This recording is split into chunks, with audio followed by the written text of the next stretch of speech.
Breaking news this evening. The Chancellor Rishi Sunak and the Health Secretary Sajid Javid resigned from the Cabinet, telling the Prime Minister the tone he sets reflects on his colleagues and party. On a personal note, George touched all of us here in the newsroom with his kindness and generosity, his warmth and good humour. We loved him here at BBC News, and I loved him as a mentor, colleague and friend.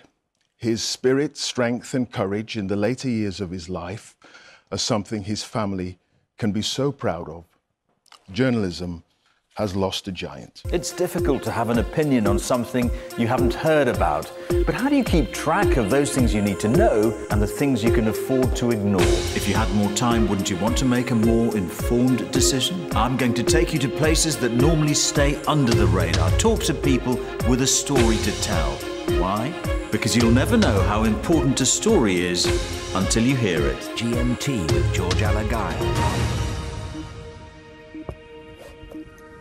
Good evening and welcome to the BBC's News at 6 from the Olympic Park. We'll have the latest on the preparations for the Games, but first, our main news. Good evening from Manchester, a city that is both shocked and defiant in the aftermath of the worst terror attack in its history.